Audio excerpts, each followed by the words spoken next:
Je ne saurais dire, avec certitude, à quel moment ma raison commença à vaciller. Il me semble pourtant que tout a commencé cet automne-là, lorsqu'un concours de circonstances me poussa à quitter Paris pour quelques semaines. J'étais, à cette époque, un homme encore jeune, sans attache, ni fortune, ni ambition précise. Après une déception amoureuse dont je ne dirai rien, j'avais glissé dans une torpeur morne, une sorte de langueur du cœur et de l'esprit. La ville me pesait, ses rues grises, son vacarme, son peuple agité. J'aspirais au silence, à l'air pur, à la solitude. Un camarade d'université, que je croisais par hasard dans un café, me parla d'une pension à la campagne, non loin de Nevers, tenue par une certaine Madame Vernet, une veuve discrète, pieuse, qui accueillait quelques pensionnaires, souvent des artistes ou des gens en convalescence. Il m'assura que l'endroit était paisible, retiré, idéal pour quiconque cherchait à fuir le tumulte du monde. Le lendemain, j'envoyai une lettre à l'adresse qu'il m'indiqua. 3 jours plus tard, une réponse me parvint. L'écriture, fine et serrée, tremblait légèrement. Madame Vernet m'y accueillait avec une politesse surannée, presque maternelle. Une chambre était libre pour tout le mois de novembre, à un tarif modeste. Je partis le surlendemain. Le trajet fut long. En gare de Nevers, je dus prendre une vieille diligence tirée par 2 chevaux osseux. Le cocher, un vieil homme à la barbe en broussailles, parlait peu et crachait souvent par la portière. Nous roulâmes sur des chemins défoncés, bordés de peupliers noirs. Le ciel, bas et lourd, semblait prêt à s'écrouler. Un brouillard humide s'accrochait aux champs. Après plus de 2 heures de chaos, nous atteignîmes enfin le hameau de la Grand-Lande, composé de quelques maisons, d'une église minuscule et d'une bâtisse plus grande, isolée, aux volets verts délavés, posée sur une butte. C'est là, fit le cocher en désignant la maison du Menton. La pension Vernet. Je le payai. Il refusa la pièce supplémentaire que je lui offris. On dit que l'argent des morts ne porte pas chance, grommela-t-il en me fixant. Je crus mal comprendre. Mais avant que je puisse demander des explications, il claqua les rênes, et les chevaux s'éloignèrent lentement dans la brume. La bâtisse était ancienne, en pierre noire, couverte d'ardoises. Une glycine desséchée pendait tristement autour de la porte. Je frappai. Une servante au visage anguleux m'ouvrit, sans sourire. Elle me conduisit dans un petit salon où m'attendait Madame Vernet. Elle était grande, sèche, toute vêtue de noir. Son visage, sévère mais calme, portait les marques d'une ancienne beauté. Elle me salua avec une gravité tranquille, me souhaita la bienvenue et m'indiqua que le dîner était servi à 19 heures précises. Elle m'installa dans une chambre à l'étage, au fond d'un long couloir. La pièce était modeste, mais propre. Un lit étroit, une commode, un bureau et une fenêtre donnant sur les bois. Une odeur persistante flottait dans l'air, un mélange de cire, de vieux livres et d'autres choses. Quelque chose de fade et de froid, difficile à décrire. Les premiers jours s'écoulèrent dans un calme presque irréel. Je passais mes matinées à marcher dans la campagne, mes après-midi à lire ou écrire dans ma chambre. Les pensionnaires étaient rares, un ancien professeur de lettres, sourd et muet, une dame âgée qui tricotait sans cesse, les yeux fixés sur une tapisserie invisible, et un jeune homme malade qui ne quittait jamais sa chambre. Madame Vernet parlait peu, toujours d'une voix douce. Elle veillait à tout. Chaque soir, elle faisait le tour des chambres, un chandelier à la main, comme une gardienne de cloître. Je l'entendais parfois, très tard, murmurer des prières derrière sa porte. Mais au bout de la première semaine, une sensation étrange commença à m'envahir. La maison, pourtant paisible, semblait habitée. Non pas par ses occupants, mais par autre chose. Quelque chose d'invisible, mais présent. Un silence trop épais, un froid inexplicable dans certaines pièces, des grincements derrière les murs, des chuchotements que je croyais entendre, toujours à la limite de l'audible. Une nuit, je fus réveillé par un bruit de pas dans le couloir. Je me levai, ouvris ma porte. Rien.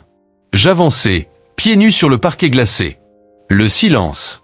Mais en passant devant la chambre vide, celle qui se trouvait à côté de la mienne, je crus voir une lumière sous la porte. Une lueur vacillante, comme une flamme. Je frappai. Pas de réponse. J'ouvris doucement. La chambre était vide. Les rideaux bougeaient légèrement, bien que la fenêtre fût fermée. Il n'y avait aucune lampe allumée. Et pourtant, j'étais sûr d'avoir vu la lumière. Je retournai me coucher, mais le sommeil me fuit jusqu'à l'aube. Le lendemain, je mentionnai cette scène à Madame Vernet, sans insister. Elle me fixa longuement. « Cette chambre est fermée depuis 3 ans, dit-elle d'un ton neutre. Plus personne n'y entre. » Je voulus en savoir davantage. Elle détourna les yeux. Le jeune homme qui l'occupait est mort ici, une nuit d'hiver. On l'a retrouvé froid, figé. Il avait les yeux grands ouverts, et souriait. Je restai muet. Elle ajouta. Depuis, la chambre reste close. C'est une promesse que j'ai faite à sa mère. Et, comme pour clore la conversation, elle se leva. La nuit suivante, j'entendis à nouveau les pas. Cette fois, plus proche, plus lourd. Un gémissement, un soupir, long et grave, résonna dans le couloir.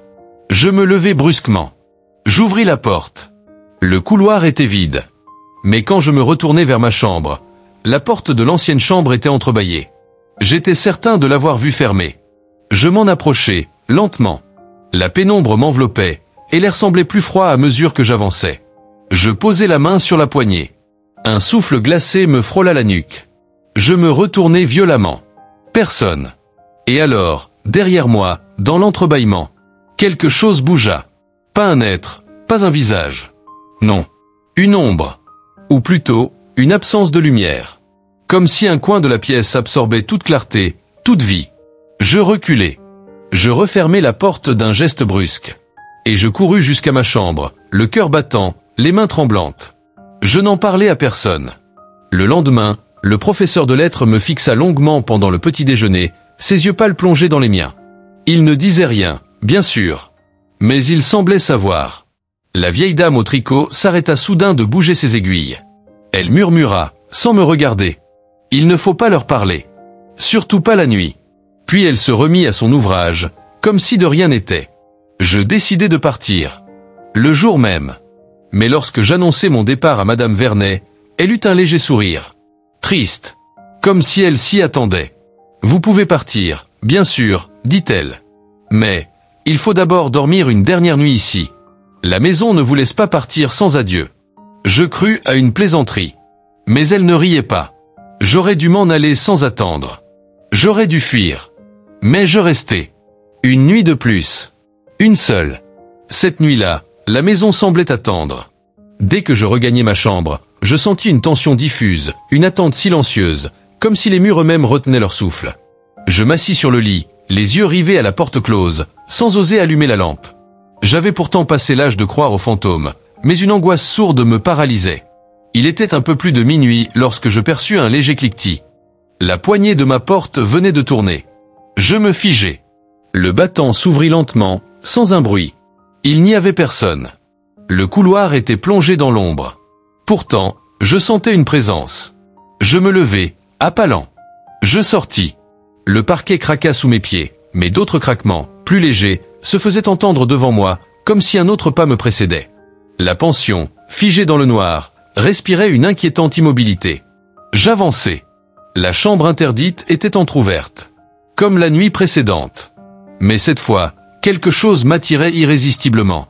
Une force sourde, invisible, me tirait vers cette pièce comme le courant vers le fond. Mon bras se tendit malgré moi.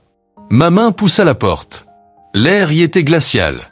Pas froid, non, glacial comme une crypte. La chambre n'avait rien de particulier. Lit simple, armoire fermée, petite coiffeuse. Pourtant, elle semblait habitée. Pas par un vivant. Pas vraiment non plus par un mort. J'eus l'impression de sentir un regard, fixe, intense, pesant, posé sur moi depuis un angle que je ne pouvais identifier. Une terreur sourde s'insinua dans mon esprit. J'allais reculer quand mon œil fut attiré par un objet sur la table de chevet. Un carnet. Je m'approchai, lentement, presque malgré moi. Je le pris. Il était vieux, sa couverture élimée, tachée d'humidité. Je l'ouvris. L'écriture était tremblante. Fébrile. Des lignes hachées, saccadées. La première page portait un nom, Émile Vernet. Ce nom me frappa. Le jeune homme mort dans cette pièce. Le fils de la vieille dame. Je tournai les pages. Les premières étaient banales. Réflexions, description des autres pensionnaires, petits poèmes. Puis, vers la fin, la plume devenait folle. Les mots se tordaient sur le papier. L'encre semblait avoir été jetée plus qu'écrite. Je l'ai vue. Elle était là. Dans le miroir. Ce n'était pas moi. C'était elle. Elle m'appelle. Chaque nuit. Elle dit qu'elle veut entrer. Mais je ne veux pas. Je ne veux pas. Je ne dors plus. Elle s'assied sur le lit. Elle parle. Mais il n'y a pas de voix. Juste des pensées. Je ne suis plus seul dans ma tête. Je refermai brusquement le carnet. Et c'est alors que j'entendis le souffle. Long. Lent. Profond. Derrière moi. Je me retournai. Il n'y avait rien. Mais je sentis une main glacée se poser sur ma nuque. Je bondis hors de la pièce et claquai la porte. Puis je me précipitai dans ma chambre, verrouillé à double tour et restai éveillé jusqu'à l'aube, les yeux rivés à la porte, les doigts crispés sur le carnet. Le lendemain, le ciel était gris, bas, presque métallique. Je descendis, valise à la main. Madame Vernet m'attendait dans le petit salon, une tasse de thé fumant entre les mains. « Vous partez ?»« Oui, répondis-je d'une voix rauque. Je dois quitter cette maison. » Elle ne sembla ni surprise ni peinée. Elle hocha simplement la tête. « Alors partez. Mais laissez le carnet. » Je tressaillis. « Quel carnet ?» Elle me fixa. Longtemps. Ses yeux étaient d'un gris si pâle qu'ils en semblaient presque blancs. « Il vous a choisi, murmura-t-elle. Mais vous n'êtes pas encore prêt. » Je laissai le carnet sur la table et sortis sans me retourner. Je n'ai jamais revu Madame Vernet. La pension, selon les dires de quelques rares habitants du hameau, fut détruite par un incendie quelques semaines plus tard. On n'y trouva aucun corps. Je repris ma vie à Paris. Une vie normale, paisible, studieuse. Mais depuis, chaque nuit, je rêve de cette chambre. Et dans mon rêve, la porte s'ouvre. Toujours un peu plus. Les semaines qui suivirent mon retour à Paris furent hantées par ce rêve récurrent. Chaque nuit, la même image, presque immuable. La porte de cette chambre interdite qui s'entrouvrait lentement, laissant filtrer une obscurité plus dense que la nuit elle-même. Une obscurité vivante, presque palpable, qui semblait vouloir m'engloutir. Je tentais d'oublier, de noyer ces visions dans le travail et la compagnie, mais elles revenaient toujours, plus intenses, plus insistantes. Parfois, je me surprenais à parler à voix basse, comme pour conjurer un sort. Et le carnet restait là, posé sur mon bureau, attirant mon regard malgré moi. Un soir, poussé par une sorte d'impulsion que je ne maîtrisais pas, je relus les derniers feuillets. La plume de ce jeune Émile Vernet y décrivait avec une précision terrifiante l'escalade de sa folie.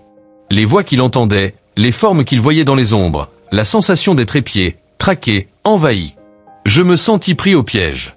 Non pas d'une maison, mais d'une présence intangible qui semblait vouloir communiquer à travers ce journal, comme si l'esprit d'Émile cherchait à traverser le temps. Un soir, alors que la nuit était tombée depuis longtemps et que le silence pesait lourd dans mon modeste appartement, une idée me vint. Et si cette présence était encore là, près de moi, à Paris? Et si je pouvais en comprendre la nature, en percer le secret? Je décidai d'écrire à Madame Vernet, malgré les rumeurs, malgré le temps.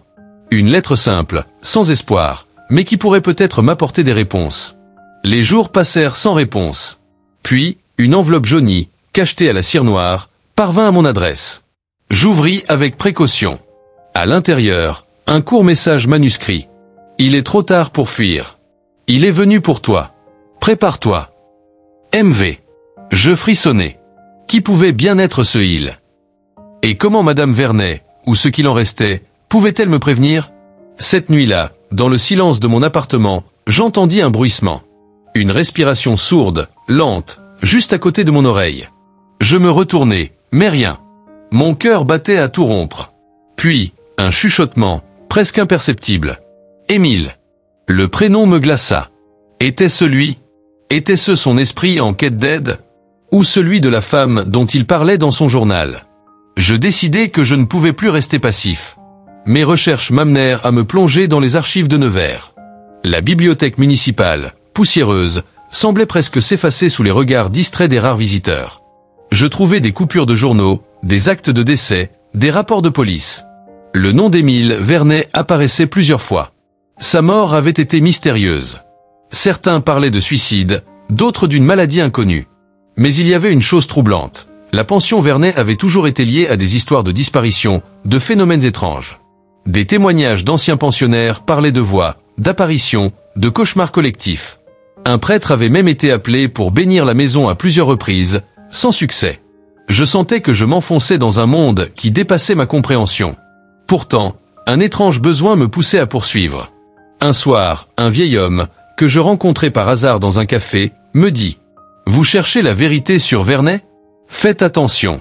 Certains secrets doivent rester enfouis. » Il parlait avec une gravité qui me glaça.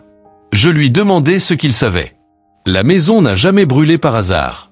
C'était un exorcisme raté. Madame Vernet, elle avait fait un pacte pour protéger son fils. Mais le prix était lourd. Je ne compris pas tout, mais ces paroles résonnèrent longtemps en moi. La nuit suivante, le rêve changea. La porte ne s'ouvrait plus seule. Une silhouette se tenait dans l'embrasure. Une femme, vêtue de noir, le visage caché dans l'ombre. Elle tendait la main vers moi, m'appelait, silencieuse. Je voulus avancer, mais mes jambes refusèrent.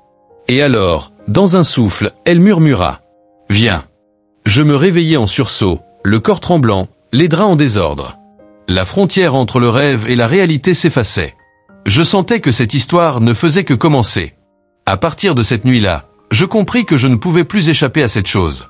Qu'elle soit née dans cette maison de campagne ou qu'elle ait toujours été tapie dans un recoin oublié de mon esprit, elle était désormais en moi. Ce n'était plus seulement une présence extérieure, étrangère, elle m'avait choisi comme réceptacle, comme écho.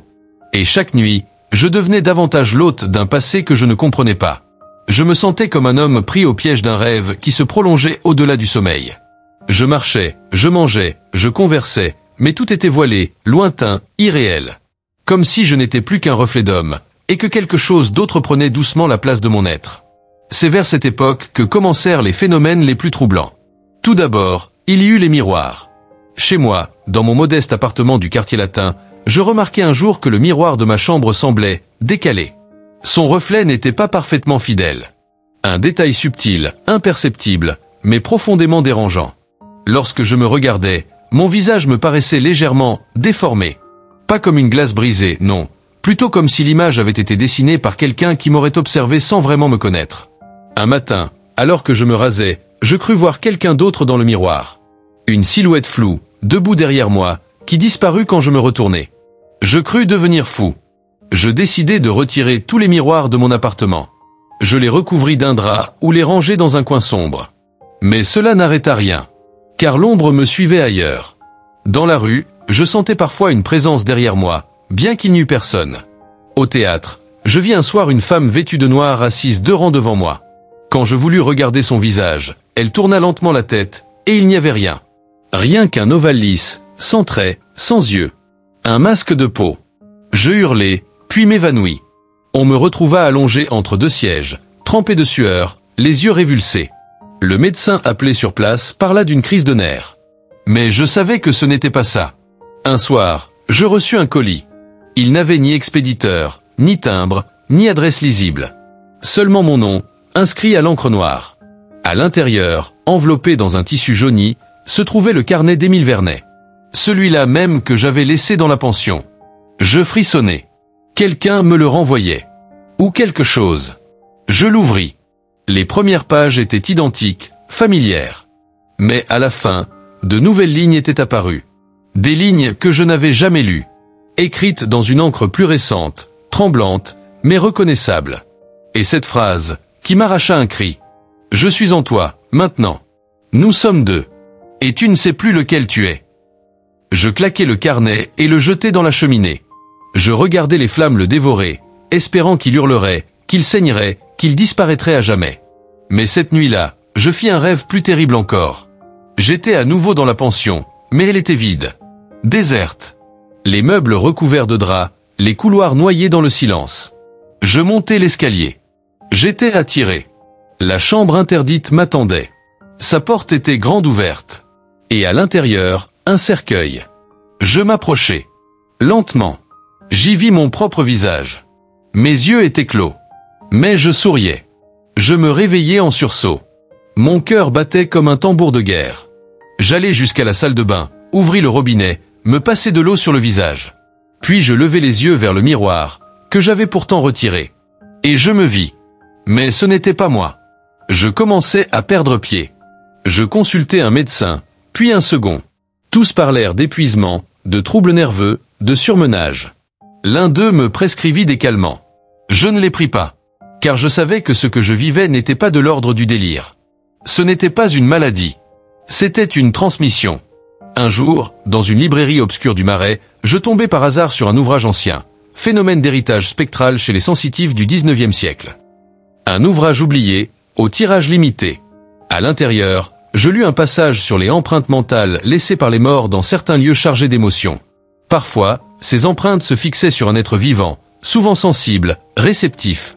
Le texte évoquait même des cas de possession lente, où l'individu perdait peu à peu son identité propre. Un passage me frappa. L'esprit qui ne veut pas mourir cherche refuge dans l'âme fragile de l'errant. Il se glisse d'abord dans ses songes, puis s'enracine dans ses souvenirs. Et un jour, l'errant ne sait plus s'il rêve, ou s'il est devenu le rêve d'un autre. Cette phrase me hanta durant des jours. Je commençais à douter de moi-même. Mon écriture changeait. Ma voix devenait plus grave. Parfois, dans le miroir d'une vitrine, je m'apercevais marchant, mais comme un autre. Un soir, je surpris ma propre réflexion sourire alors que je ne souriais pas. Alors je compris que je ne pouvais plus rester inactif. Je devais retourner à la pension Vernet. Même si elle avait brûlé. Même si elle n'existait plus. Car quelque chose m'y attendait encore. Quelque chose que je devais affronter. Je partis au matin, un jour de novembre. Le ciel était couleur de plomb, lourd, bas, menaçant. Un de ces ciels silencieux qui semblent peser sur l'âme, comme une menace suspendue. J'avais loué une voiture et pris la route vers la Grand-Lande, avec le sentiment profond que ce voyage serait le dernier. Pas nécessairement parce que j'allais mourir, mais parce que quelque chose en moi devait mourir, pour que je puisse enfin retrouver le silence en moi. En approchant du village, je remarquai que les paysages avaient changé.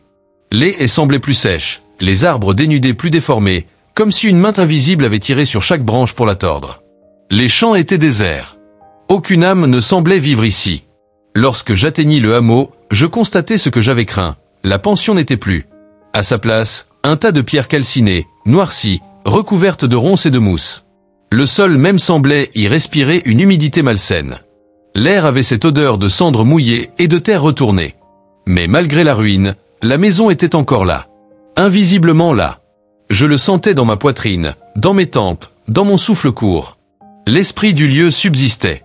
Je m'approchai lentement des décombres. Il n'y avait plus de murs, plus de fenêtres, plus de toit. Juste des souvenirs de murs, de fenêtres, de toits. Une ombre fossile d'un lieu qui refusait de disparaître. Là, au milieu des ruines, je reconnus le perron. Et là, derrière un PAN de murs écroulés, l'emplacement exact de la chambre interdite. Je m'y tins debout, sans bouger. Et alors, j'entendis. Non pas un bruit. Non pas un mot. Un appel. Silencieux, intérieur, mais clair. Comme un doigt qui se poserait sur l'âme et dirait « Entre ». Je fermai les yeux. Et le monde changea. Quand je les rouvris, la pension était reconstruite autour de moi. Les murs, les tapisseries, l'escalier, les couloirs, tout était là, comme avant, mais dans une lumière crépusculaire, irréelle. Une sorte de souvenir matérialisé, de souvenir figé dans le temps. Je marchais. Je montais l'escalier. La chambre d'Émile était devant moi, la porte entr'ouverte. Elle m'attendait. Je poussai le battant. Elle était telle que je l'avais quittée, mais baignée d'une lumière grise, sans source. L'armoire, le bureau, le lit. Et sur le lit, Émile Vernet. Allongé, les yeux ouverts, fixant le plafond. Son visage était jeune, mais rongé par une douleur ancienne. Il ne bougeait pas. Puis, il parla. Sa voix sortit sans mouvement de ses lèvres. « Tu es venu. Il fallait que tu viennes. Elle ne m'a jamais laissé partir. Elle veut un nouveau corps. » Je ne compris pas. Qui ça, elle? Il tourna lentement la tête vers moi. Ma mère. À cet instant, la porte se referma d'elle-même dans un claquement sourd. Et la lumière grise vira lentement au noir bleuté. Je fus pris de vertige. Une silhouette se matérialisa dans un coin de la pièce. Madame Vernet. Ou ce qu'il restait d'elle. Elle n'était plus tout à fait humaine. Elle avait la forme, la robe, les traits, mais quelque chose était brisé dans son regard. Quelque chose d'éteint et de cruel. Elle s'approcha sans bruit. Je voulais fuir, hurler, prier. Mais je ne pouvais plus bouger. Elle leva la main et dit d'une voix d'outre-tombe. Un fils ne meurt pas. Il se prolonge. Tu es à moi. Je vis alors une main spectrale sortir de son ventre. Une main pâle, déformée, qui avançait vers ma poitrine. Et je sentis en moi le cœur s'arrêter. Mon souffle se figea. Ma vision se troubla. Mais au fond de moi, quelque chose résista. Une flamme. Un mot. Une image. Ma propre vie. Mon enfance. Mon père. Une promenade au bord de la mer. La voix d'une femme aimée. Mon rire oublié. Je criais. Un cri profond, viscéral, une détonation de volonté pure. Et la lumière éclata. Je me réveillai. Allongé au pied des ruines. Le ciel était noir. Il faisait froid. La pension n'était plus qu'un tas de pierres. Mais elle n'était plus en moi. Je mis du temps à me relever. Je mis plus de temps encore à redevenir homme. Depuis, je vis. Mais différemment. Je sais maintenant que certaines âmes refusent de mourir. Qu'elles errent, qu'elles cherchent des lieux, des visages, des corps pour survivre à leur disparition. Mais je sais aussi qu'il est possible de leur résister. En se souvenant de soi. En se souvenant qu'on est vivant. Je revins à Paris avec l'étrange sensation d'avoir traversé un territoire interdit. Non pas un lieu, mais un seuil. Quelque chose d'invisible, de sacré et de fragile. Un rideau que peu d'êtres vivants peuvent effleurer sans le déchirer. Je n'étais plus le même homme. Je me rendis compte, peu à peu, que je ne ressentais plus la peur comme avant. Le monde me paraissait plus pâle, plus lent, plus éthéré. Les bruits de la ville semblaient distants, étouffés. Je vivais, oui, mais comme dans une autre couche de réalité, légèrement en retrait. Et pourtant, la paix m'était revenue. L'ombre s'était retirée. Je ne voyais plus de silhouettes dans les miroirs, n'entendais plus de pas dans mon sommeil. Le nom d'Émile Vernet avait quitté mes rêves. Mais la trace de la pension restait en moi. Il me fallut des semaines pour reprendre mes habitudes. J'avais cessé de fréquenter mes amis, éviter mes collègues, déserter mes engagements. Certains me crurent malade, d'autres simplement fou. Je ne les contredis pas. Une nuit d'hiver, alors que j'arpentais seul les quais de Seine, je fus surpris par la neige. Elle tombait lentement, en silence, couvrant les toits et les pavés d'un voile uniforme. Je me réfugiai dans un petit café presque désert. Au fond de la salle, une femme d'un certain âge lisait, seule. Lorsqu'elle leva les yeux vers moi, je sentis un pincement au cœur. Elle ressemblait à Madame Vernet. Mais ce n'était pas elle. Pas tout à fait. Ses traits étaient plus doux, ses yeux moins durs. Elle portait un châle ancien, de laine grise. Elle me regarda longuement, puis me fit signe. « Vous êtes revenu. » Je restai figé. « Je vous demande pardon ?» Elle sourit faiblement. « Vous avez franchi la porte, n'est-ce pas ? La chambre. Le seuil. » Je restai muet. Mon cœur battait fort. « Qui êtes-vous » Elle ne répondit pas. Elle reprit son livre et me dit simplement. « Parfois, les âmes qui souffrent cherchent celles qui peuvent les écouter. Ce n'est pas un don, c'est un poids. » Et elle ajouta, d'une voix presque inaudible. « Vous n'avez pas fini. » Je sortis du café sans finir mon verre. Dans la rue, les flocons tombaient encore. Mais plus rien n'était immaculé. Le monde me paraissait comme maculé d'un voile invisible, un filtre funèbre. Et puis, quelques jours plus tard, je reçus une lettre. Pas de timbre, pas d'adresse. Glissée sous ma porte. Elle portait seulement ces mots, écrits à l'encre brune. Il y a d'autres chambres.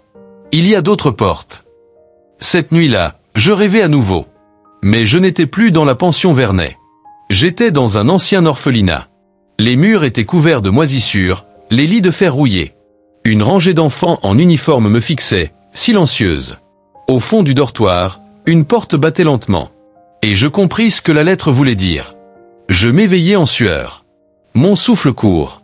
Mon cœur affolé. Mais au fond de moi, une certitude, je n'avais pas terminé. Car ce que j'avais vécu n'était pas un cas isolé. Il y avait d'autres lieux, d'autres nœuds, d'autres douleurs enfermées dans les murs. Et peut-être, étais-je devenu l'un de ceux qui peuvent les entendre. Les semaines passèrent. Je repris l'écriture, lentement. Non pas celle de mon métier, je ne rédigeais plus d'essais ou de critiques, mais celle du témoignage. Je décidai de raconter ce que j'avais vu. De poser sur le papier la vérité crue de cette maison, de son âme, de sa mère spectrale. Ce que je couchais sur les feuilles ne ressemblait pas à de la fiction. Il n'y avait ni style ni fioriture. Seulement des faits. Des impressions. Des signes. Je n'avais pas l'ambition d'être cru. Seulement celle de laisser une trace. Car, je le sentais, ce que j'avais traversé n'était pas uniquement destiné à moi. Un matin, alors que j'achevais une nouvelle page, une voix résonna dans ma tête. Calme. Étrangement douce. La prochaine est à Marseille. Je sursautai. Je n'avais pas rêvé. J'étais parfaitement éveillé. Je sortis immédiatement. Je marchai des heures, espérant faire taire cette voix. Mais elle revint le lendemain. Et encore le jour suivant. Toujours la même phrase. La prochaine est à Marseille. Je réservai un billet de train. Je ne savais pas ce que j'allais y trouver. Mais je savais une chose, je n'avais plus le choix. Le train vers Marseille partit à l'aube. J'étais seul dans mon compartiment, hormis une vieille femme qui ne cessait de marmonner dans sa langue, les yeux levés vers un chapelet d'os jaunis qu'elle faisait glisser entre ses doigts. Le ciel défilait par la fenêtre, indifférent. Les paysages changeaient, mais la sensation d'être suivi, accompagné par une présence muette, persistait, tapis au creux de ma nuque, dans mes pensées. Je n'avais aucun plan, aucune adresse, aucun nom. Seulement cette voix. Cette injonction intérieure. La prochaine est à Marseille. Arrivé à destination, je descendis sans savoir où aller. Je flânais dans les rues du Panier, errant entre les immeubles anciens, les murs défraîchis, les boutiques closes. J'avais la sensation étrange d'attendre quelque chose, sans savoir quoi. Et ce fut dans une ruelle étroite, au pavé humide, que je la vis. Une bâtisse décrépite, encastrée entre deux immeubles neufs, comme oubliée du temps. Sa façade lézardée semblait soupirer sous le poids des années. Une pancarte de bois pendait, à demi effacée, ancien hospice Saint-Benoît. Je ne savais pas pourquoi, mais mes pas m'y conduisirent. Comme si j'avais toujours su que c'était là. La porte était entr'ouverte. Je poussai. L'intérieur était silencieux, poussiéreux, vidé de ses meubles et pourtant, il y avait une présence. Une densité dans l'air. Quelque chose de figé, d'attentif, comme si le bâtiment lui-même me regardait. Je montai un escalier à moitié effondré. Le parquet craquait sous mes pas, mais ce n'était pas cela qui me dérangeait. J'entendais d'autres pas, discrets, décalés des miens, comme un écho indépendant. Le couloir du premier étage s'étirait, long, obscur, percé de portes closes. Et au fond, comme toujours, une seule porte entr'ouverte. Je m'approchai. Un souffle glacial s'échappa par l'ouverture. J'entrai. La chambre était nue, sauf un petit lit en fer au centre, recouvert d'un drap sale.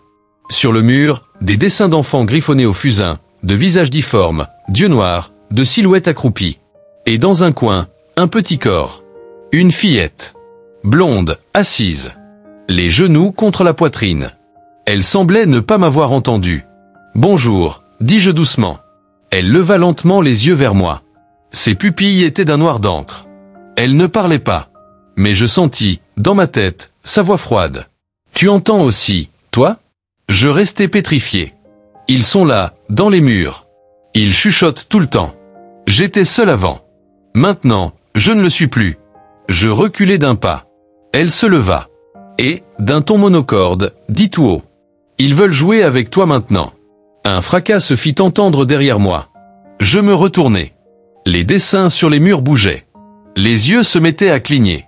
Les visages à grimacer. Les formes à ramper lentement. Puis des cris. Des gémissements d'enfants, faibles, déformés. Des appels à l'aide, enroués. Je fermai les yeux. Je n'étais pas ici pour combattre, mais pour comprendre. Je m'agenouillai. Je parlais, tout bas. Je vous entends. Je suis là. Les voix se turent. Un instant. Puis l'une d'elles, claire, féminine, dit « Aide-nous. Elle les garde ici. Elle ne veut pas qu'on parte. » Je comprenais. Une autre mère. Un autre deuil impossible. Un autre lien maudit. Je me tournai vers la fillette. Mais ce n'était plus une fillette. C'était une silhouette blanche, translucide, aux traits flous, aux bras longs, aux doigts effilés comme des plumes ou des fils de soie. Son visage était une tache indéfinie, noyée d'ombre. Elle me tendit la main. Je n'eus pas peur. Je la pris. Et dans un éclair de glace, je fus projeté ailleurs. Un couloir. Des lits alignés. Des enfants fiévreux. Une femme en noir passant lentement entre eux, chantonnant une berceuse en latin. Mater Dolorosa, ora pro nobis. Un à un, les enfants s'éteignaient. Mais elle ne pleurait pas. Elle priait. Et gardait leur âme enfermée. Par amour. Parfois. Par refus. Elle ne voulait pas qu'ils partent. Alors ils restaient. Je revins à moi, à genoux, les mains contre le sol glacé. La pièce était vide. Les dessins avaient disparu. Et dans le silence, un soupir de soulagement. Puis plus rien. Je quittai l'hospice au lever du jour. Je compris alors que ce serait ma vie désormais. Une vie de porte à refermer. La chambre de l'hospice Saint-Benoît était derrière moi, mais son empreinte vibrait encore dans mon corps. Le froid que j'avais ressenti là-bas n'était pas celui de la pierre ou du vent. C'était un froid intérieur, comme si une part de moi avait dû mourir pour laisser partir les âmes qu'elle retenait. Une fois encore, le lieu m'avait choisi. Ou peut-être avais-je, inconsciemment, toujours porté en moi l'appel de ces lieux oubliés, abandonnés, affamés. Je passai plusieurs jours à Marseille, incapable de quitter la ville tout de suite. Je me sentais vidé, mais aussi curieusement habité, non pas possédé, comme après Vernet, mais chargé. Chargé d'un rôle que je n'avais jamais demandé à jouer. Je savais que ce qui m'était arrivé n'avait rien d'un événement isolé. Le monde est plus large que ce qu'on voit, plus peuplé que ce qu'on croit. Et certaines douleurs, certaines pertes, certaines morts ne trouve jamais le chemin du repos. Je louais une petite chambre dans le quartier de Saint-Victor, face au port. Chaque soir, je notais dans un carnet mes souvenirs, mes impressions, mes rêves. C'est là que l'appel revint. Pas comme une voix cette fois, ni même une image. Mais une sensation. Comme un vide précis, quelque part au nord. Un silence qui m'attirait. Je consultai une carte.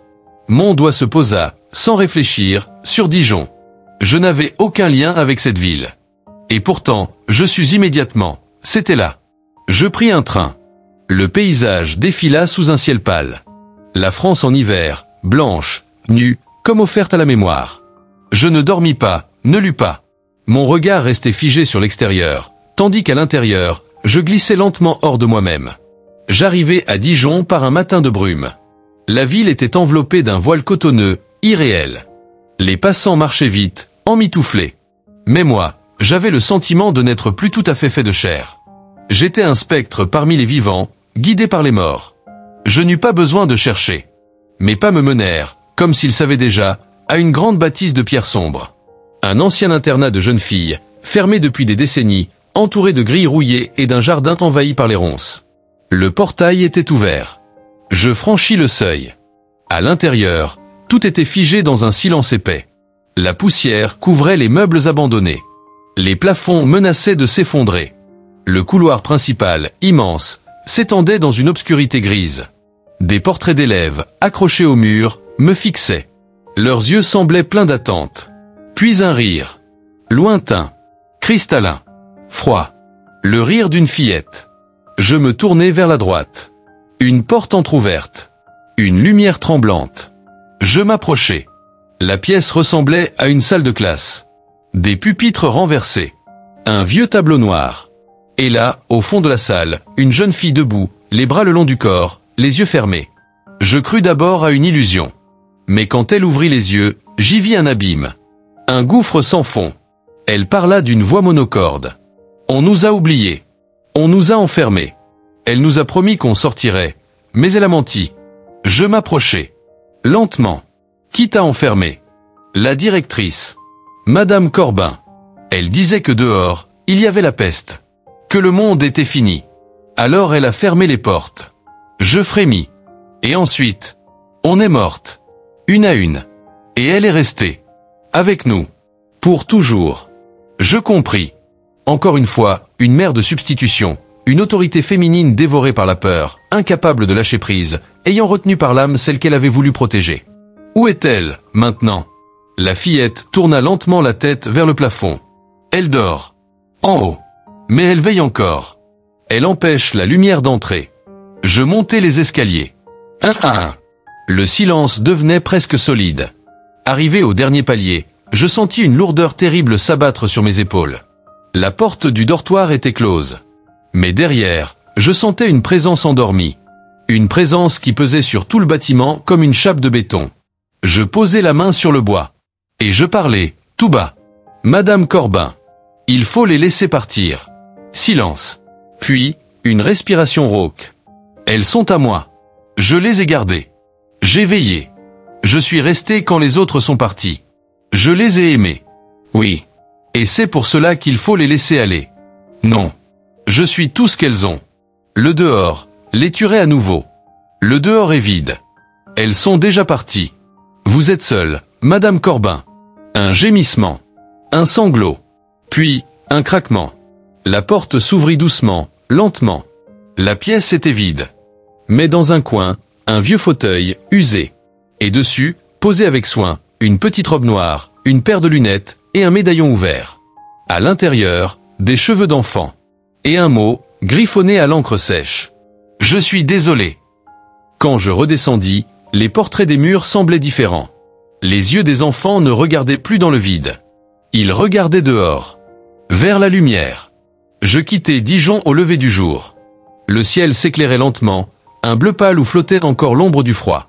Sur le quai désert, je regardais le train approcher, long serpent d'acier qui, une fois encore, me ramènerait vers une vie que je ne reconnaissais plus. J'étais épuisé. Mon corps suivait encore le rythme des hommes, manger, dormir, marcher, mais mon esprit s'était éloigné de tout cela. J'étais devenu un intermédiaire. Un passeur. Ce que j'avais cru être une malédiction, Je commençais à le comprendre autrement. Ce n'était pas un châtiment. Pas une maladie. C'était un appel. Et désormais, je savais qu'il ne cesserait plus. Je restais un temps à Paris. Reclus. Discret. Je n'écrivais plus. Les mots me semblaient inutiles. J'avais perdu le goût de tout récit. Mais le calme ne dura pas. Un matin, dans ma boîte aux lettres, une enveloppe. Pas de nom, pas d'adresse. À l'intérieur, un simple feuillet.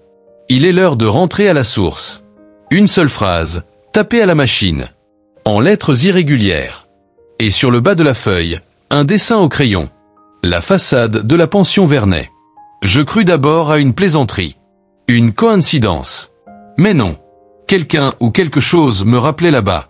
Je résistai plusieurs jours. Je me convainquis que l'affaire était close, que la maison avait brûlé, que l'esprit avait été libéré. J'étais allé trop loin. Il fallait oublier. Mais chaque nuit, le rêve revint. La porte de la pension. Les marches. La chambre interdite. Et cette voix, toujours plus proche. Tu m'as oublié. Je suis toujours là. Je finis par céder. Je repris la route, une dernière fois. À la Grand-Lande, l'hiver avait transformé les lieux. Le hameau, déjà morne, semblait cette fois mort.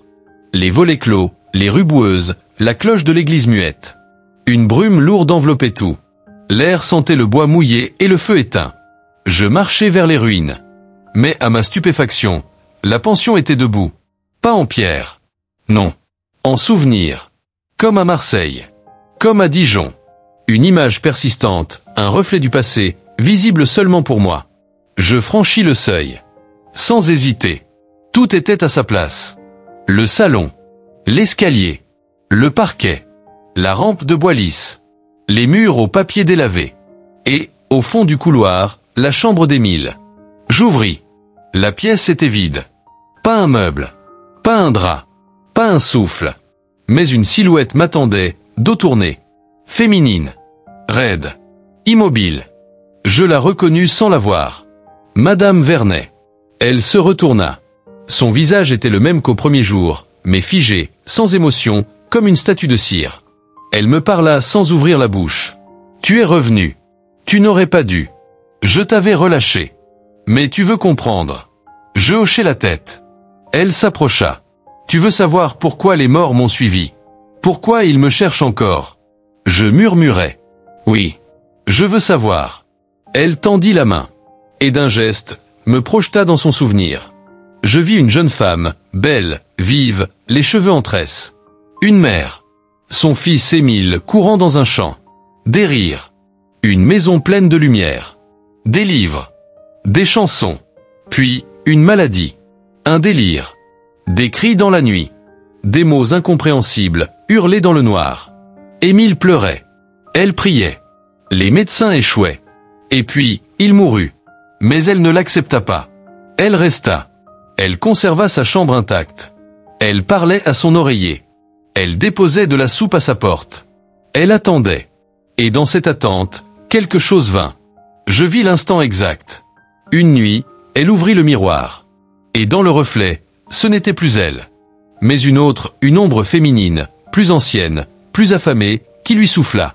Je peux te le rendre. Et elle accepta. Elle accepta que la maison devienne un relais. Un point de passage. Un refuge pour les âmes non rendues. Et elle devint leur gardienne. Mais à mesure qu'il venait, elle s'effaçait. Elle n'était plus la mère d'Émile. Elle était devenue la mère de tous les morts. Je revins à moi. Elle me fixait, les yeux tremblants. Tu vois maintenant. Ce n'est pas moi qu'ils retiennent.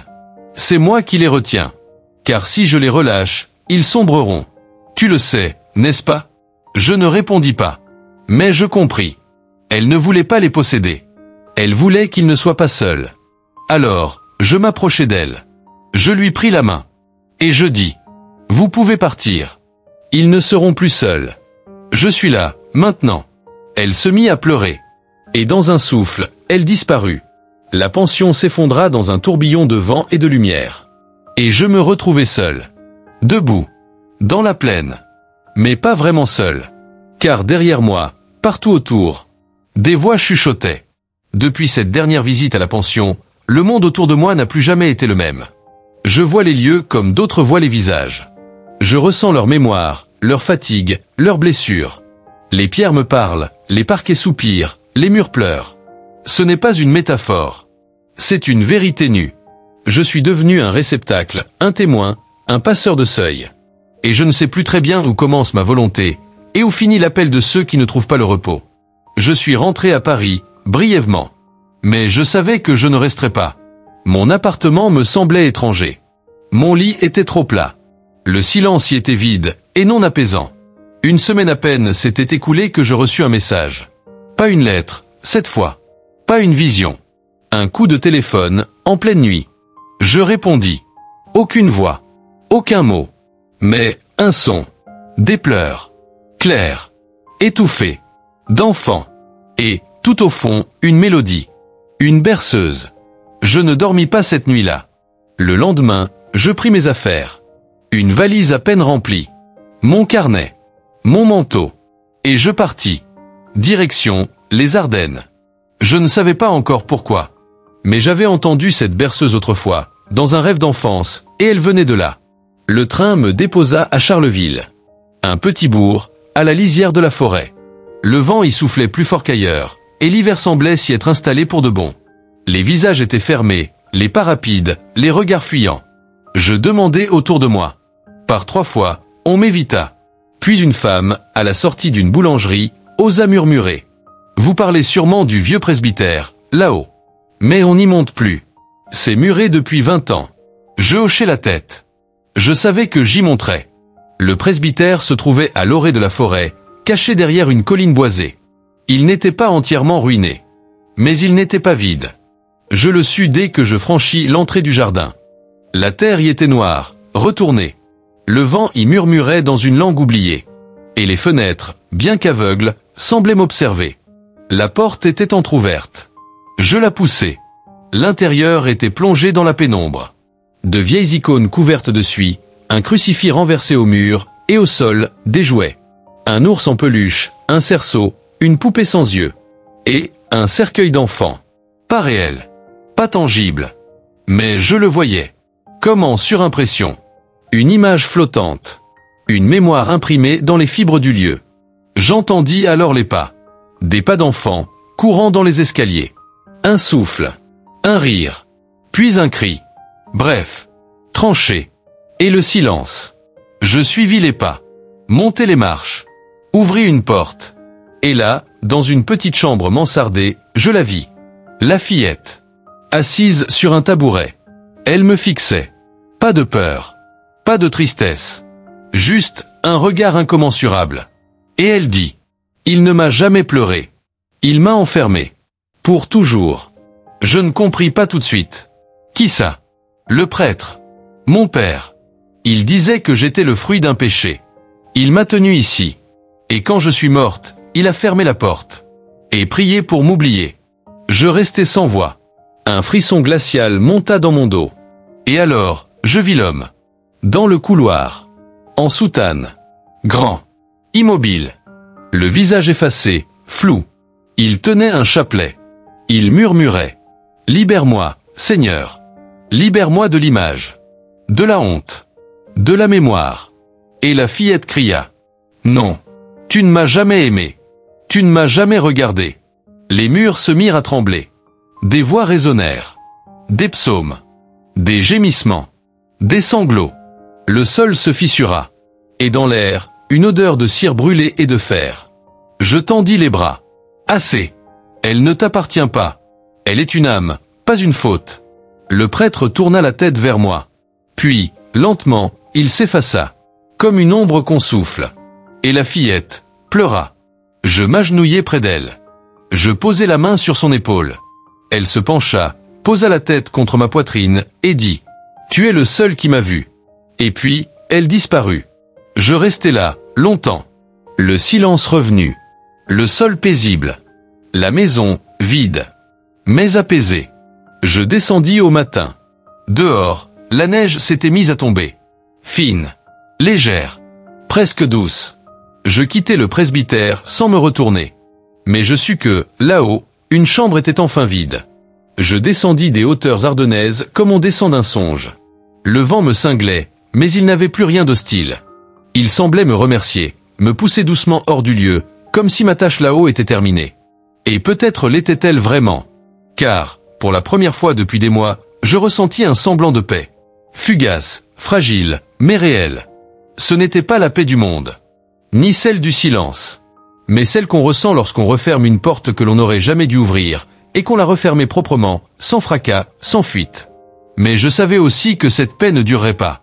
Les jours suivants, je me réfugiai à Reims, dans un hôtel modeste, face à la cathédrale. L'endroit avait quelque chose d'apaisant. Le va-et-vient des touristes, les cloches lentes, le parfum de la pierre humide. Je marchais beaucoup, seul, sans destination. Et puis, un matin, dans un petit marché aux livres anciens, je tombai sur un ouvrage sans titre. Reliure de cuir usé. Aucune mention d'auteur. Aucune date. Je l'ouvris. Et à l'intérieur, mon propre nom. Suivi d'une phrase manuscrite. Ce que tu cherches est déjà écrit. Ce que tu ignores est encore vivant. Mon cœur se serra. Je feuilletai frénétiquement l'ouvrage. Les pages étaient remplies d'une écriture fine, régulière, et tout y était, la pension Vernet. Marseille. Dijon. Le presbytère. Même des détails que je n'avais jamais racontés à personne. Même des sensations que je n'avais jamais osé formuler.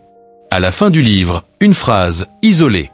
Le dernier seuil t'attend à l'est. Je compris alors qu'il y aurait une dernière porte. Un dernier lieu. Un dernier silence.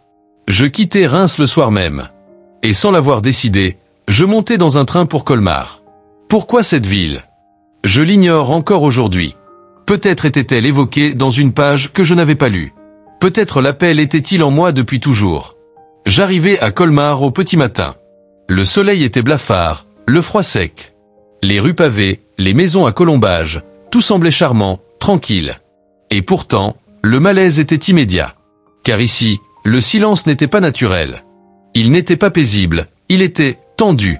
Comme si chaque façade attendait quelque chose. Ou redoutait quelque chose. Je louai une chambre dans une pension presque vide. La propriétaire était une femme maigre, discrète, qui me regarda longuement avant de me tendre la clé. « Vous êtes écrivain ?» me demanda-t-elle. Je haussai les épaules. Je ne savais plus très bien. Elle acquiesça lentement, puis ajouta « Si vous cherchez l'inspiration, évitez la rue des Trois Silences. » Je ne répondis pas. Mais je sus immédiatement que c'était là que je devais aller. La rue des Trois Silences était une impasse. Étroite, encaissée entre deux hauts murs, elle semblait étrangère au reste de la ville. Aucune lumière. Aucune vitrine. Juste une ancienne bâtisse, au fond. Et sur la porte, gravée dans le bois, une inscription effacée. Domus expectationi. La maison de l'attente. Je poussai la porte. L'intérieur était différent. Aucun meuble. Aucun bruit. Aucun froid. Mais un sentiment intense de suspension. Comme si le temps s'était arrêté là, entre deux battements. Je traversai un long couloir.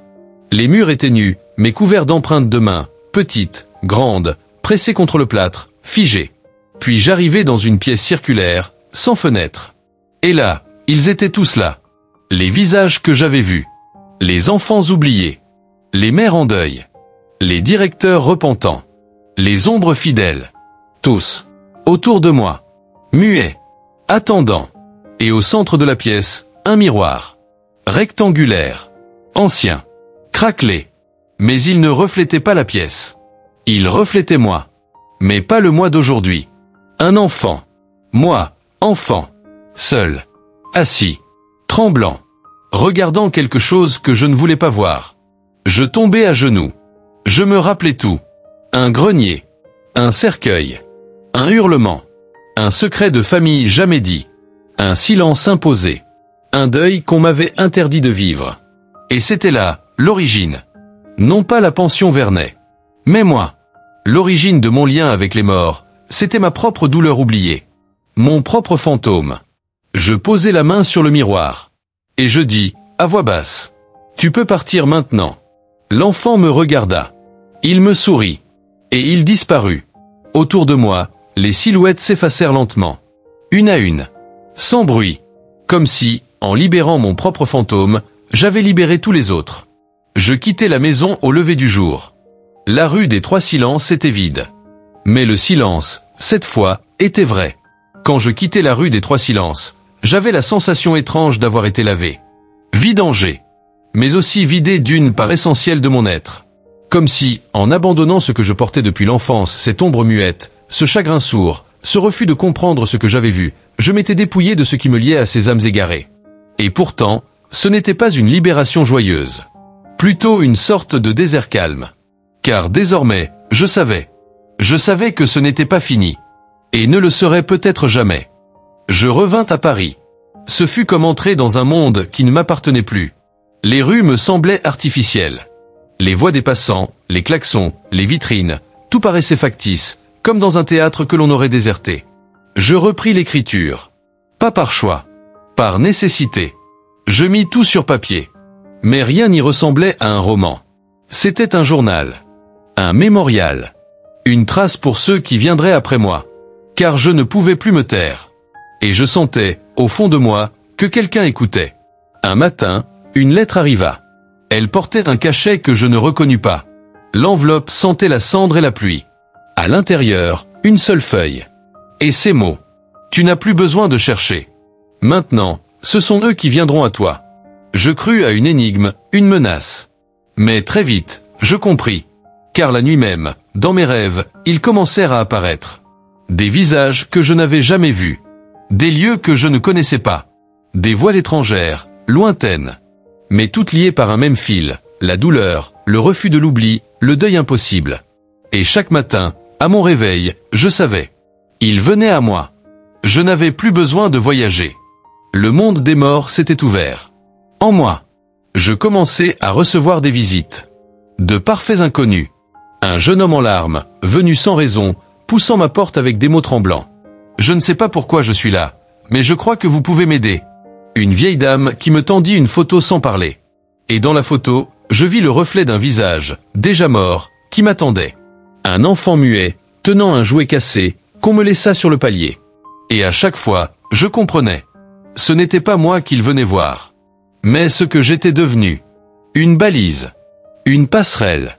Un phare pour les âmes échouées. Je ne choisis pas cette fonction. Mais je ne pouvais pas l'ignorer. Alors je m'organisais. Je transformais mon appartement. Une pièce pour l'accueil. Une autre pour l'écoute. Des carnets. Des encens. Des photos qu'on me laissait. Des lettres que je brûlais. Et chaque nuit, je recevais. Dans mes rêves. Mais bientôt, ce ne fut plus suffisant. La douleur que je portais pour eux devenait trop lourde. Trop vaste. Je ne dormais plus. Je ne mangeais plus. Je me laissais ronger. C'est alors qu'elle revint. Pas Madame Vernet. Mais elle. La première. La silhouette dans le miroir. La chose au-delà. Elle me parla dans un murmure. Tu ne peux pas tous les sauver. Certains doivent rester. Certains doivent tomber. Sinon, tu les rejoindras. Et elle rit. Je compris que mon rôle avait des limites. Que j'étais un passeur, oui. Mais pas un dieu. Je devais apprendre à fermer la porte, parfois. À ne pas tendre la main. À laisser certaines âmes errer, quand leur errance était leur punition ou leur choix. Ce fut l'épreuve la plus terrible. Car tout en moi hurlait de tendre la main. Mais je dus apprendre à dire non. Un jour, un homme vint. Je ne sais ni son nom, ni d'où il venait. Mais il portait en lui quelque chose de noir. Une haine ancienne. Une soif de douleur. Et derrière lui, je vis une ombre rampante. Une entité non humaine. Un parasite. Une chose née de l'abandon. Il me dit. Je ne veux pas guérir. Je veux qu'elle souffre. Et là, je compris. Je ne pouvais rien faire pour lui. Je me levai. Je lui tendis l'enveloppe vide. Et je lui dis. Va t'égarer ailleurs. Ici, il n'y a rien pour toi. Il partit. Sans un mot. Mais cette nuit-là, la pièce trembla. Et une voix, plus ancienne que toutes celles que j'avais entendues, murmura. Tu viens de renoncer à ton salut. Peut-être. Mais je savais que je devais tracer une ligne. Car sinon, je tomberais moi-même. Je continuai. Jour après jour. À écouter. À recueillir. À apaiser. Parfois à refuser. Et dans ce quotidien devenu rituel, j'appris que moi aussi, j'avais le droit de vivre. Pas une vie normale. Pas une vie légère. Mais une vie présente. Un soir, un enfant me demanda. Tu n'as pas peur de mourir? Je répondis. Non. Parce que je suis déjà passé de l'autre côté. Et je sais que ce n'est pas la fin. Il sourit. Et disparut. L'hiver s'éloignait lentement de Paris. Les rues retrouvaient un peu de mouvement, les visages se dénudaient, les rires montaient de nouveau des terrasses. Mais dans mon appartement, le temps ne passait plus. Il flottait. Il pesait. Comme si l'air lui-même était devenu plus épais. Je continuais à recevoir. Des gens de plus en plus lointains. D'autres pays. D'autres langues. Certains venaient sans savoir comment. En marchant, en rêvant, en s'oubliant. Ils passaient ma porte, hébétés, porteurs d'histoires qu'ils n'avaient jamais vécues eux-mêmes, mais que quelqu'un, quelque chose, avait confié à leur âme. Je n'étais plus seul à entendre. C'était comme si l'autre monde s'était rapproché. Ou que les deux mondes, lentement, inexorablement, commençaient à se confondre. Un matin, je découvris sur mon palier un paquet. Aucun nom. Aucun tampon. Aucun mot. À l'intérieur, un miroir ovale, ancien, cerclé de fer rouillé. Et un simple mot gravé à même le verre. Regarde. Je refusai d'abord. Je retournai le miroir contre le mur. L'enfermai dans un drap. Puis dans un coffre. Puis dans la cave. Mais chaque nuit, je rêvais de lui. Je me voyais le porter entre mes bras. L'approcher de mon visage. Et au lieu de mon reflet, je voyais un enfant. Pas moi cette fois. Mais un autre. Un petit garçon brun, maigre, les joues creuses, les yeux dévorés par la peur. Et derrière lui, une pièce sombre, vide, avec une chaise renversée. Je finis par ouvrir le coffre. Je posai le miroir sur mon bureau. Et je regardai. Il me montra une maison que je ne connaissais pas. Perdue dans les montagnes. Un bâtiment modeste, sans âge. Et cette voix, en arrière-fond, qui murmurait. Il est encore là-bas. Il t'attend. Il n'a jamais compris pourquoi on ne venait pas le chercher. Le lendemain, je pris le train. Direction, les Alpes. Je n'avais aucune adresse. Mais chaque arrêt, chaque gare, me guidait plus loin. Jusqu'à un petit village accroché à la pente. Une centaine d'âmes. Aucune école. Mais, une vieille maison abandonnée. Là encore, je n'eus besoin de demander à personne. Mes jambes savaient. Elles montèrent la pente. Passèrent le portail rouillé. Franchirent la porte arrachée. Et là, dans le salon désert, le froid tomba. Lourd. Instantané. Et dans ce froid, une respiration. Je n'étais pas seul. Je montais à l'étage. Le parquet gémissait. Le vent sifflait par les fentes. Le plafond penchait. Et dans la dernière chambre, un lit, un bureau, un cahier d'écolier. Et, dans un coin, lui, le garçon du miroir. Assis, tête basse, mains sur les genoux. Je m'approchai. Il ne bougea pas. Puis, d'une voix frêle, presque inaudible, il murmura. Je suis resté sage. Je n'ai pas crié. Je n'ai pas bougé. Il m'avait dit qu'il reviendrait. Je m'agenouillai lentement. Quitte à laisser ici. Il haussa les épaules. Ils sont partis. Les grands. L'hiver est arrivé. La neige. Le silence. Je n'ai pas voulu sortir. J'avais peur. Je sentis mon cœur se contracter. Il n'était pas un fantôme. Pas encore. Il était un oubli. Un fragment de mémoire d'un village. Un nom effacé. Une mort non dite. Et, comme tant d'autres, il attendait qu'on le voie. Je tendis la main. Il hésita. Puis il la prit. Sa peau était tiède. Mais ses yeux étaient déjà ailleurs. Je dis. Tu peux partir maintenant. Tu n'as plus besoin d'attendre. Il me regarda longuement. Puis il sourit. Et dans ce sourire, il disparut. Quand je redescendis, le miroir m'attendait sur la table. Seul. Et cette fois, il me montrait autre chose. Un visage d'homme. Plus âgé. Fatigué. Le mien. Mais plus tard. Plus loin. Assis à une table. Devant un enfant.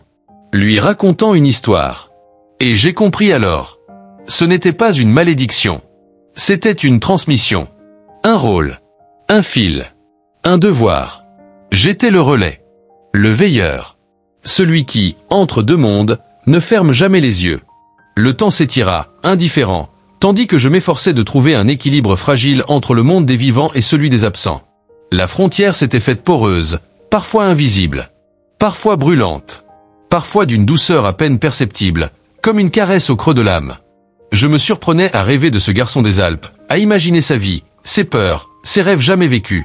J'imaginais ses pas hésitants dans la neige, ses nuits blanches, ses mains serrées sur la poignée d'une porte close. Un soir, alors que la nuit enveloppait Paris d'un manteau noir, un bruit sourd retentit à ma porte. Je n'attendais personne. L'écho du bois claquant me fit sursauter. Sur le palier, un paquet enveloppé dans un vieux tissu, noué avec une ficelle usée. À l'intérieur, un cahier relié en cuir, couvert de poussière, et un mot griffonné sur une feuille déchirée. Pour celui qui voit, celui qui entend. Les histoires que vous cherchez sont ici.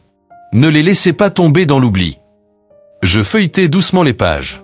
Elles étaient couvertes d'une écriture fine, serrée, parfois presque illisible, racontant des fragments de vie.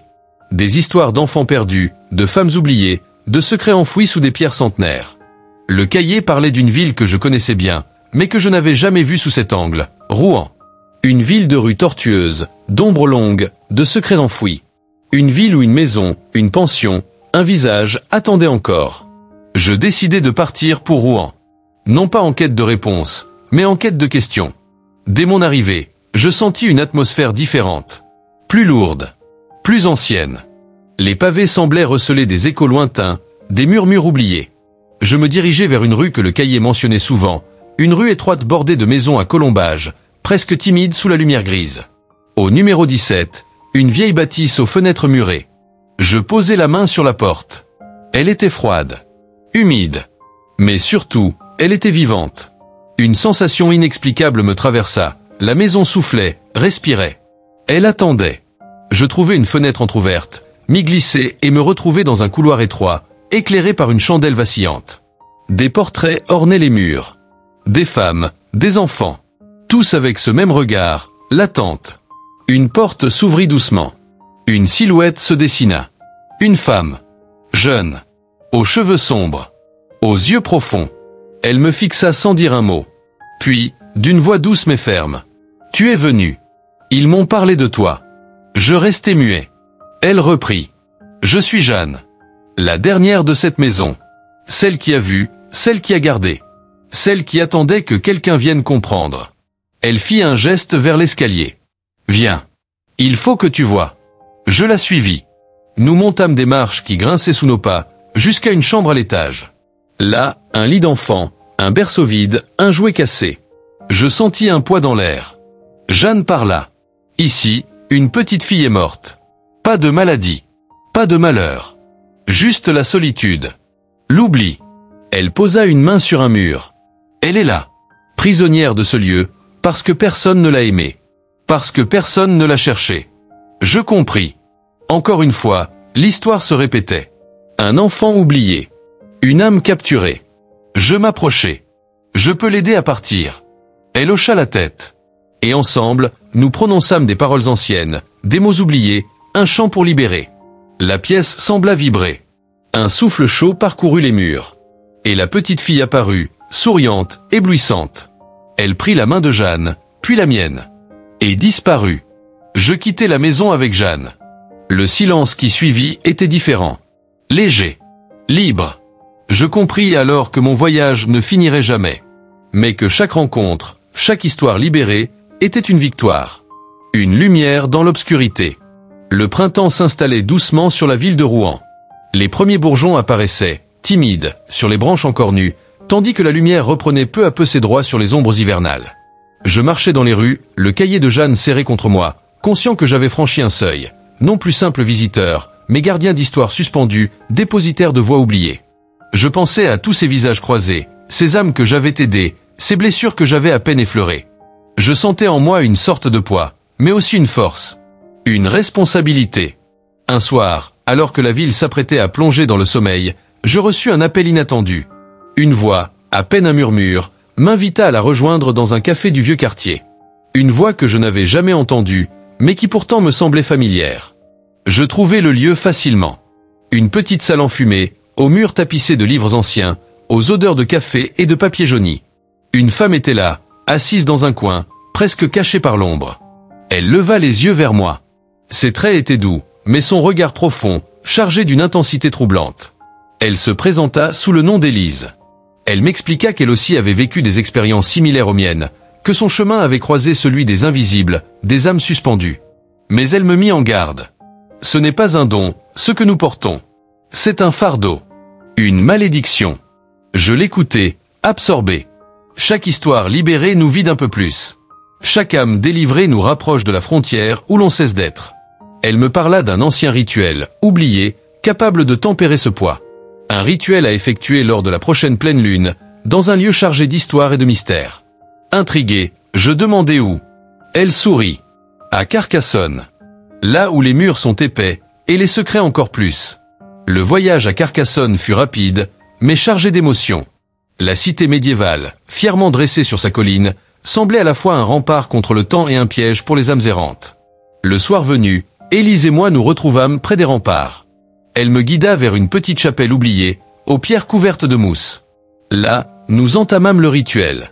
Des paroles anciennes, des gestes précis, des offrandes symboliques. Au fil des incantations, je sentis une présence se dissoudre, une tension se relâcher. Et dans un dernier souffle, une silhouette se dessina, souriante, reconnaissante. Je compris alors que même si le chemin était long et ardu, il existait des moments de grâce, où la lumière traversait l'ombre. La fraîcheur du matin à Carcassonne balayait doucement les brumes nocturnes. Je me réveillais avec une sensation nouvelle, une légère libération, une impression que les chaînes invisibles qui me liaient à ces âmes errantes s'étaient partiellement desserrées. Pourtant, la fatigue s'accumulait. Ce rôle, cette fonction, était aussi une blessure à mon être profond. J'avais beau délivrer, apaiser, accompagner, le poids des histoires humaines restait là, tapissé dans mon cœur. Nous reprîmes la route avec Élise, échangeant sur nos expériences, nos peurs et nos espoirs. Elle me confia qu'elle avait dû renoncer à sa vie d'avant, famille, travail, projet, pour consacrer son existence à ce lien invisible. Je compris alors que je n'étais pas seul, mais qu'à l'instar d'elle, il fallait accepter de marcher sur cette frontière douloureuse. Au détour d'un village, Élise s'arrêta brusquement. « Il faut que je te montre quelque chose », dit-elle. Elle m'emmena dans une vieille maison en pierre, aux volets battants, presque abandonnée. À l'intérieur, une atmosphère chargée d'émotions. Au centre de la pièce, un coffre ancien.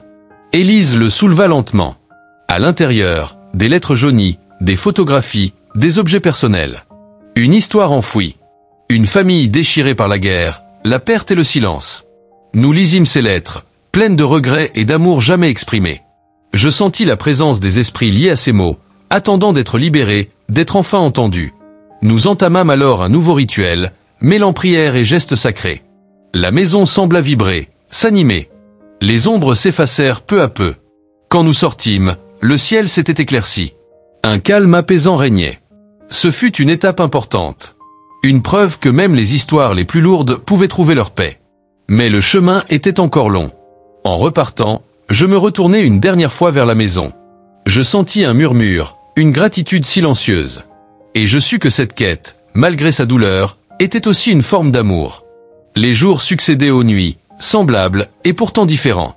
À mesure que je m'enfonçais dans ce rôle singulier de passeur, je découvrais combien le lien entre les vivants et les absents est fragile, ténu et pourtant d'une force inouïe. Chaque âme délivrée laissait une trace, imperceptible mais indélébile, une poussière d'étoiles dans le silence. De retour à Paris, j'étais désormais devenu une sorte de gardien secret. Mes journées étaient consacrées à écouter les récits, à consigner les histoires, à offrir ce que je pouvais offrir, présence et mémoire. Mes nuits étaient peuplées de visions, de rencontres, d'échanges invisibles. Un soir, un jeune homme frappa à ma porte. Son regard était perdu, ses mains tremblaient. Il tenait un vieux carnet jauni. Il me raconta une histoire bouleversante. Un secret de famille gardé trop longtemps. Une douleur ancienne, enfouie sous des décennies de silence. Nous nous mîmes à étudier ensemble ce carnet. Chaque page révélait un PN de vie, une blessure, un espoir. Et, comme toujours, vint le moment du rituel. Un rituel pour libérer, pour apaiser, pour dire adieu.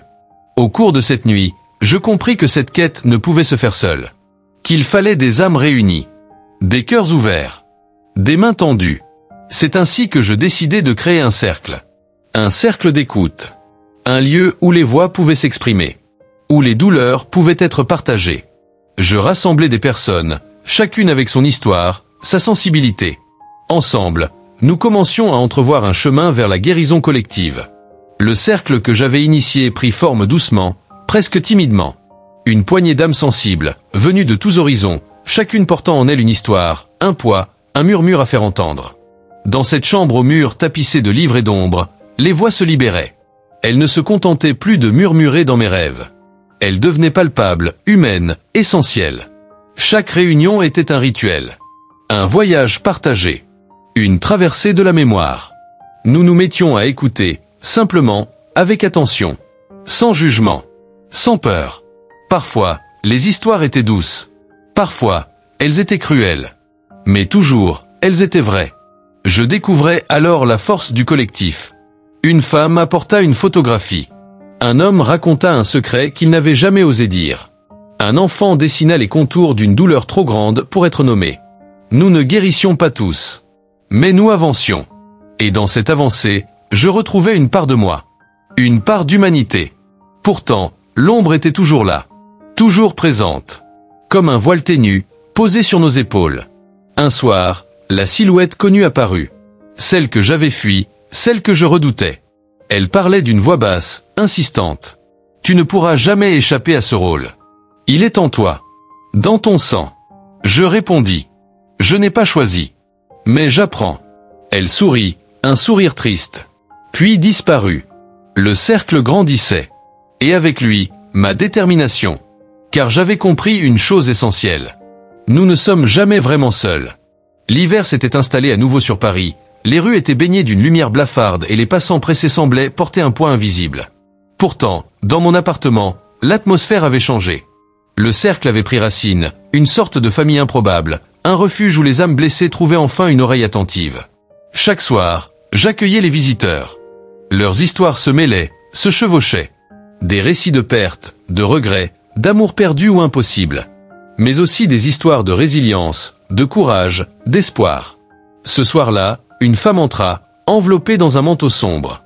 Ses yeux brillaient d'une lumière étrange, mêlée de douleur et de détermination. Elle se présenta comme étant Claire, une écrivaine en quête de vérité. Elle avait entendu parler de notre cercle et souhaitait partager son histoire. Elle raconta l'histoire de sa grand-mère, une femme qui avait vécu durant la guerre, qui avait caché un secret terrible et qui était partie sans jamais révéler ce fardeau. Elle nous tendit une lettre jaunie, adressée à une personne inconnue. Une lettre jamais envoyée, pleine de regrets et de confessions. Nous l'écoutâmes, silencieux, absorbés. Et lorsque Claire eut terminé, le silence s'imposa, lourd, solennel. Alors, nous décidâmes d'organiser un rituel pour libérer cette histoire. Un rituel collectif, où chaque voix, chaque présence serait un pont vers la paix. La nuit tomba, et dans la pénombre, sous la lumière vacillante des bougies, nous entamâmes le chant. Les paroles anciennes résonnaient, vibrantes, puissantes. Au centre de la pièce, une silhouette apparut, translucide, fragile. La grand-mère de Claire. Elle sourit, enfin libérée. Quand la lumière revint, nous étions épuisés, mais apaisés. Je compris que chaque histoire, chaque âme, apportait un fragment de lumière dans mon propre chemin. Et que cette quête, aussi lourde soit-elle, était aussi une source d'espoir. Au fil des semaines, le cercle devint une véritable communauté. Un lieu d'échange, de partage et de guérison. Chacun apportait son histoire, sa douleur, ses espoirs. Ensemble, nous formions une mosaïque fragile, mais précieuse. Un soir, alors que la pluie battait les vitres, un homme entra. Grand, réservé, l'air fatigué. Il s'appelait Mathieu. Il nous raconta une histoire différente. Pas celle d'un fantôme, d'un secret ou d'une disparition. Mais celle d'un souvenir enfoui, d'un traumatisme jamais confronté. Mathieu avait perdu son frère dans un accident mystérieux. Mais personne n'avait jamais pu expliquer ce qui s'était réellement passé. À mesure qu'il parlait, je sentais la douleur dans sa voix. Une douleur sourde, qui le rongeait de l'intérieur. Nous l'écoutâmes, attentifs.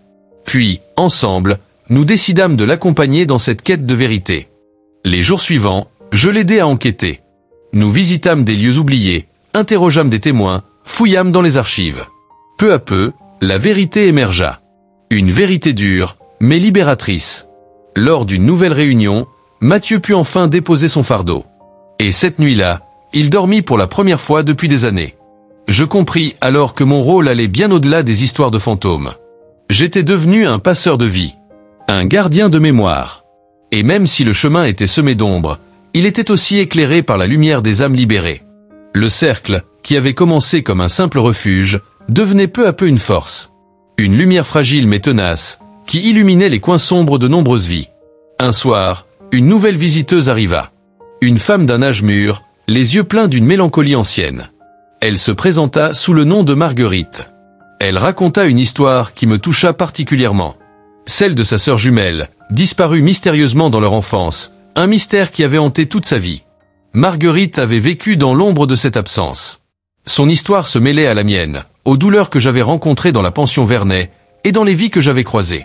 Nous entreprîmes ensemble un travail délicat, retraçant chaque piste, chaque souvenir, chaque fragment d'espoir. Ce fut un voyage douloureux, mais aussi nécessaire. Au fil des semaines, des souvenirs enfouis refirent surface, des vérités furent dévoilées, et enfin, une forme de paix. Lors d'une réunion du cercle, Marguerite parla pour la première fois de sa sœur disparue, et à travers ces mots, je sentis une libération. Je compris que, parfois, c'était moins la mort qui hantait, que l'absence de réponse. Et que la quête de vérité, même douloureuse, était une forme de délivrance.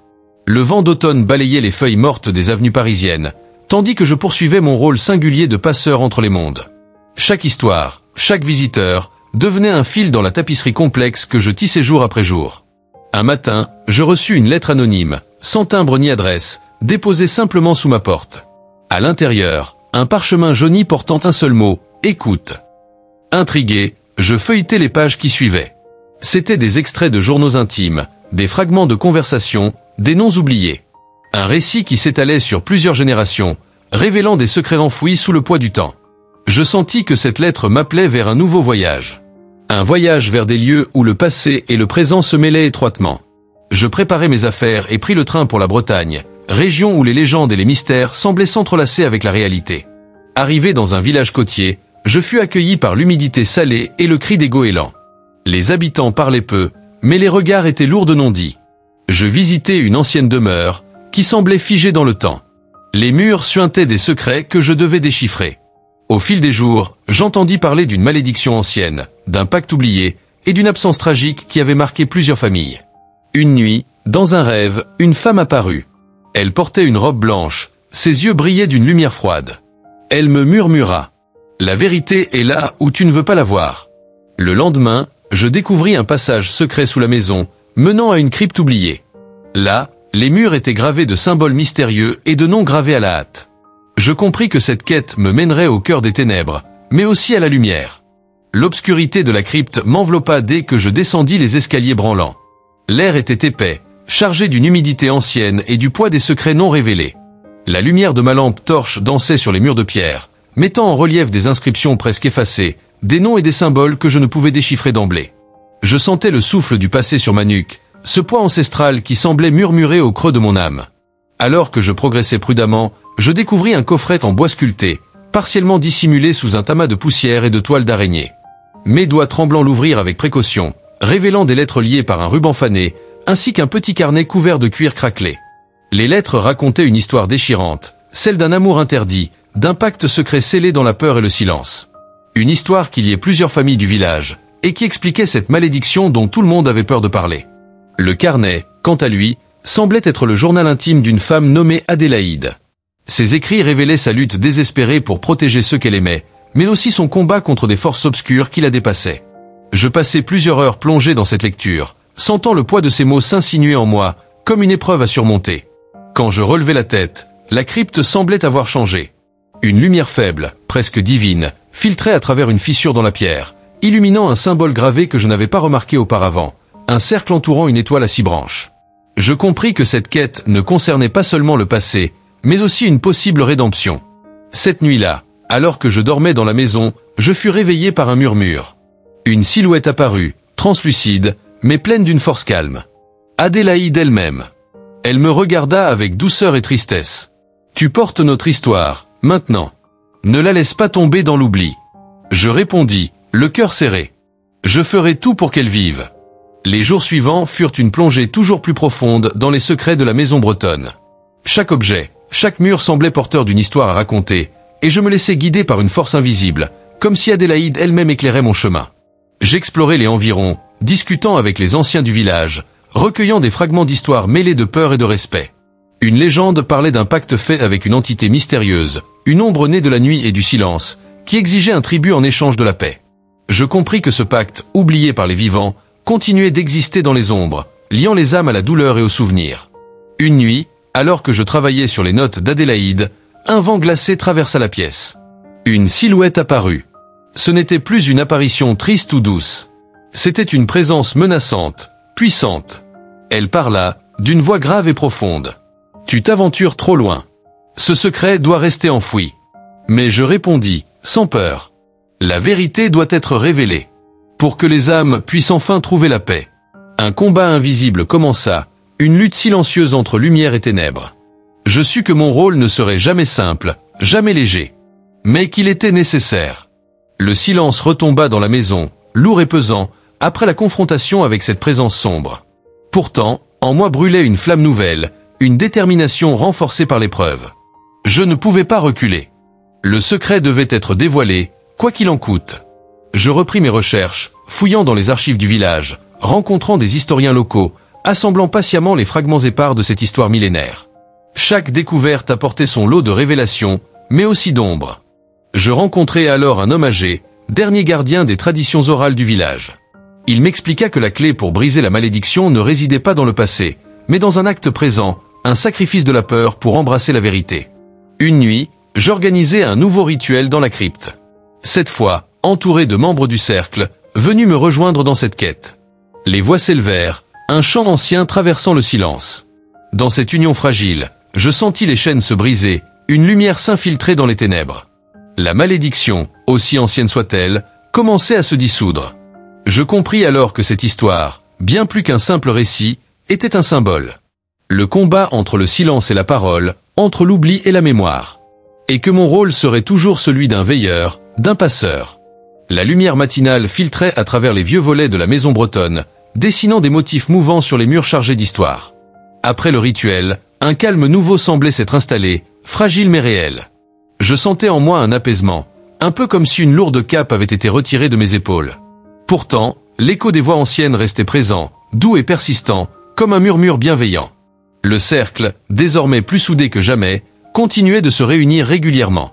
Chacun apportait ses propres histoires, ses propres blessures, et ensemble nous formions une chaîne de soutien et de mémoire. Mais je savais que ce voyage ne finirait jamais vraiment. Il y aurait toujours une âme à écouter, un secret à révéler, une paix à chercher. Un soir, alors que la nuit enveloppait Paris de son voile étoilé, une nouvelle lettre arriva. Pas un papier, cette fois. Une simple carte postale ancienne, où une phrase avait été tracée à l'encre noire. Le passé n'est jamais loin, il veille. Je levai les yeux vers la fenêtre, contemplant la ville endormie. Et je sus, sans l'ombre d'un doute, que ma mission continuait. Le poids des jours passés à naviguer entre deux mondes laissait sur moi une empreinte indélébile. Mais au fur et à mesure, j'apprenais à accepter cette dualité, à écouter ce que murmuraient les absents tout autant que les vivants. Un après-midi, je reçus la visite d'un homme au regard fuyant. Il tenait serré contre lui un médaillon ancien, gravé d'un symbole que je reconnus aussitôt, l'étoile à 6 branches de la crypte bretonne. Son histoire était celle d'un héritage maudit, transmis de génération en génération, un fardeau qui pesait sur ses épaules comme une ombre indélébile. Nous nous plongeâmes ensemble dans les archives, recherchant le fil qui pourrait dénouer ce nœud complexe. Chaque découverte soulevait davantage de questions, mais aussi une lumière ténue. Puis vint la nuit du rituel. Le cercle était réuni, le médaillon posé au centre de la pièce, irradiant une étrange énergie. Les chants s'élevèrent, les mains se joignirent, et une chaleur bienveillante emplit la salle. Au terme de l'incantation, l'homme se sentit libéré. Un poids immense semblait s'être envolé. Je compris que chaque histoire, chaque âme libérée, renforçait la chaîne fragile qui nous liait. Et que mon rôle, bien que solitaire parfois, était essentiel. Le cercle continuait de grandir, et avec lui, la richesse des histoires partagées. Chacune portait son poids d'émotion, sa singularité, et un écho universel. Un soir, une jeune femme entra, hésitante, tenant un vieux coffret en bois sculpté. Ses mains tremblaient, et son regard cherchait du réconfort. Elle s'appelait Camille. Elle nous raconta l'histoire de son arrière-grand-mère, une femme passionnée et indépendante, dont la vie avait été marquée par la guerre, la perte et le silence. Dans ce coffret, Camille avait retrouvé des lettres, des photos, mais aussi des objets énigmatiques. Un journal intime, un pendentif brisé et une clé rouillée. Nous explorâmes ces artefacts, et chaque détail semblait ouvrir une porte vers un passé encore vivant. Camille confia qu'elle sentait parfois une présence autour d'elle, comme si l'ombre de son aïeul veillait sur elle. Ensemble, nous décidâmes d'organiser un rituel pour honorer cette mémoire et apaiser ce lien. Cette nuit-là, les flammes des bougies dansaient au rythme des chants anciens, et dans la pénombre, une silhouette apparut, douce et lumineuse. Un sourire se dessina sur le visage de Camille, tandis qu'une paix profonde l'envahissait. Je compris une fois de plus que l'histoire humaine est tissée de fils invisibles, entrelacés entre passé et présent, entre ombre et lumière. Le cercle avait trouvé une stabilité fragile. Nous étions devenus une famille de confidence, un refuge pour les histoires non dites, pour les douleurs cachées. Chaque réunion était un voyage, un pas vers la lumière, parfois dans la peine, souvent dans la compréhension. Une nuit, un homme d'âge mûr, le visage marqué par le temps, frappa à ma porte. Il portait un vieux manteau usé et un regard rempli de nostalgie. Il s'appelait Henri, et il avait une histoire qui semblait plus ancienne que lui, une histoire ancrée dans les brumes du passé, un mystère familial qui le hantait depuis toujours. Henri me raconta la disparition inexpliquée de son père durant la guerre. Une disparition qui avait laissé un vide béant dans sa vie, une absence que personne n'avait jamais pu combler. Nous nous plongeâmes dans les archives, dans les témoignages, dans les lettres jaunies. Peu à peu, un tableau se dessinait, complexe, fait d'espoir brisé et de silence pesant. Henri partagea ses souvenirs, ses rêves, ses regrets. Et lors d'une réunion du cercle, il osa enfin prononcer les mots qui pesaient sur son cœur depuis tant d'années. Le rituel de libération fut poignant. Les voix s'élevèrent dans la nuit, portées par la force du groupe, par la volonté de guérir. Quand la lumière revint, Henri semblait changer. Libéré. Apaisé. Je compris que chaque âme sauvée renforçait notre communauté, et que le chemin de la guérison, bien que sinueux, était possible. La nuit était profonde, paisible, presque sacrée. Le cercle s'était réuni une dernière fois, dans cette petite pièce où tant de voix s'étaient élevées pour libérer les fardeaux du passé. Autour de la table, les visages fatigués mais lumineux reflétaient les combats silencieux que chacun avait menés. Je regardais autour de moi, sentant l'intensité de cet instant. Nous n'étions plus simplement un groupe de témoins, mais des porteurs d'espoir, des passeurs de lumière. Ce soir-là, nous partagions nos dernières histoires, nos derniers secrets, avant que la flamme ne se diffuse ailleurs, dans d'autres vies, dans d'autres cœurs. Un silence s'installa, lourd de sens, puis les premiers mots s'élevèrent, doux comme une prière. Nous récitâmes ensemble les paroles anciennes, celles qui avaient guidé nos pas, apaisé nos douleurs. Au centre de la pièce, une bougie brûlait encore, symbole fragile mais puissant de notre voyage. Je sentis alors une présence, familière et apaisante. Jeanne, Adélaïde, Claire, Henri, et tant d'autres semblaient là, à nos côtés, leurs voix s'unissant aux nôtres dans une symphonie d'espoir et de paix. La frontière entre le visible et l'invisible s'estompait. Il ne restait que la lumière. Et je sus que, même si cette histoire touchait à sa fin, la quête continuerait, portée par ceux qui osent écouter, comprendre et aimer.